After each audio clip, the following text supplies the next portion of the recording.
You're listening to Soap Dirt, the latest in television entertainment news. Hey there, Y&R fans. It's Belinda from Soap Dirt, and I've got your 2-week spoilers from Monday, June 17th, all the way through Friday, June 28th. There's lots of plots afoot. There's Audra and Victor. There's Billy and Lily conspiring. We have a lawsuit coming to an end. We have a special standalone episode. This week, we've got big returns coming and major changes for several families. Before we dive into all this, if you have not, though, please click subscribe and follow us. We really appreciate your support.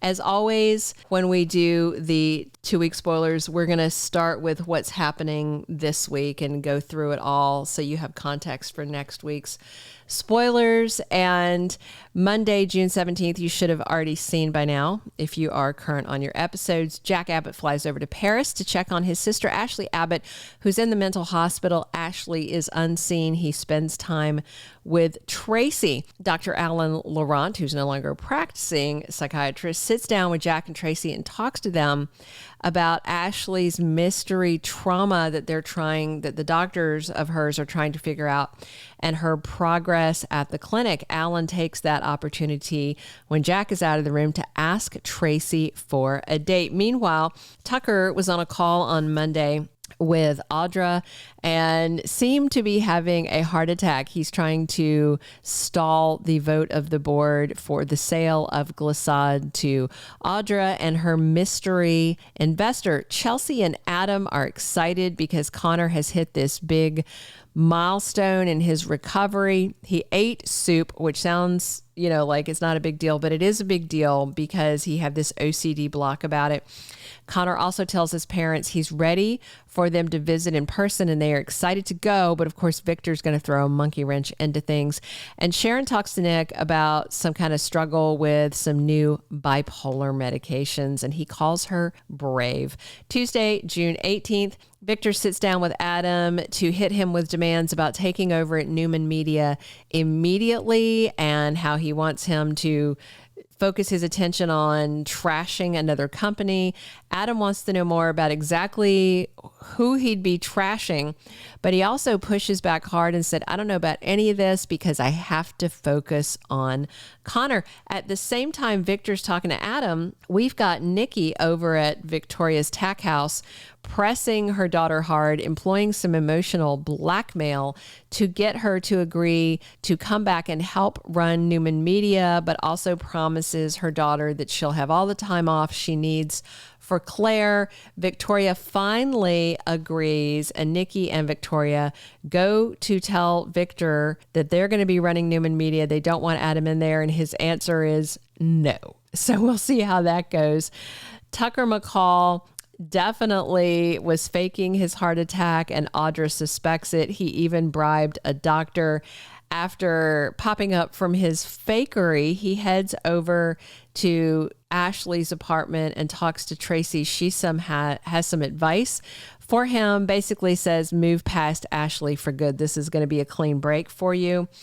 And when he reveals he came to talk to Jack, the two guys talk alone, and he basically accuses Jack of being this secret investor that's causing him corporate problems. Jack vehemently denies it, and Tucker's very frustrated and finally tells Audra, look, you beat me, you won. And Traci cries on Jack's shoulder as they think back and try to figure out what Ashley's childhood trauma could possibly be. And we also have Victor ordering Audra to get the board under control, shut down Tucker, close this deal or else. Wednesday, June 19th, Audra is back in Genoa City. She's lunching with Nate Hastings, and he's got a lot of questions for her.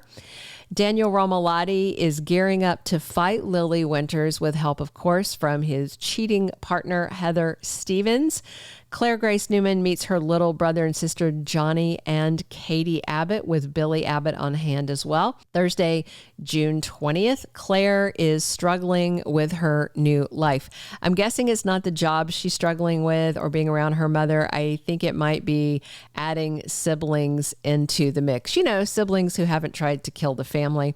Meanwhile, Victor warns Devon Hamilton about his dad, Tucker. I wonder if he's going to tell him that Tucker is spiraling, lost his company, faked a heart attack. What all is he going to tell him?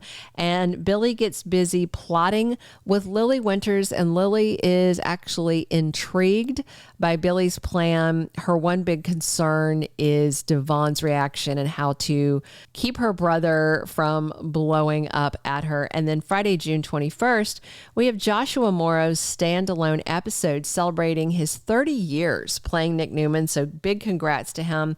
We've got Raylan Castor back as Faith Newman on that day, and we're going to have a ton of flashbacks, and a lot of them seem to be centering around Nick and Sharon's long-running love story. I will say I'm going to be really frustrated if they do this great flashback to this love story and then we still don't get any action between Nick and Sharon, who are both sitting single. Both need love in their lives, and they have a huge fan base. I don't know what Josh Griffith is thinking by not going there. All right, the week of June 24th through the 28th, Lily is really tempted to say yes to Billy's scheme, but again, she's eaten up with concern about Devon's reaction. Not so much worried about Nate, not so much worried about Mamie. And I think a big part of it is that Jill is sick and Billy is very intent on protecting his mother's legacy. Lily has so much respect for Jill, who's been her mentor for so long. Lily also is going to share with Billy her plan to shut down Daniel's lawsuit. She is going to endow a college fund for Lucy, but will not give him back the game. And Claire, it seems like she may be facing a struggle to share her mom with her two younger siblings. Well, she has three younger siblings, but only two of them are in town so far. Claire just got into a normal situation. I don't think she's had enough time with Victoria yet to get over these feelings of abandonment and loss that have been drilled into her. And then with her attention being divided by younger kids that need more attention, this could get problematic fast. Devon may have something to say to his dad about faking a coronary, you know, that kind of, same old Tucker, you're up to these schemes. I'm not interested in having you around.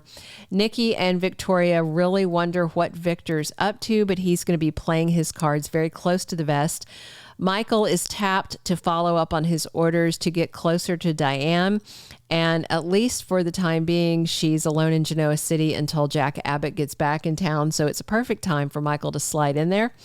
Audra has no idea what she's getting into by partnering with Victor, who is clever, devious, and ruthless, probably more so than her. And I'm wondering if Traci and Alan go from being friends to something more. I would love to see Traci Abbott get some romance in her life. Those are all of our 2-week spoilers. Hey, drop your comments on what you're excited to see. If you haven't already, please reach down, click subscribe. Be sure and come back every day because we talk Young and the Restless 7 days a week right here with me, Belinda from Soap Dirt. Thank you for being a loyal listener. Follow us wherever you get your podcast, because you don't want to miss the next episode. Soap Dirt is on all the major podcast platforms, including Apple Podcast, Spotify, iHeartRadio, and more.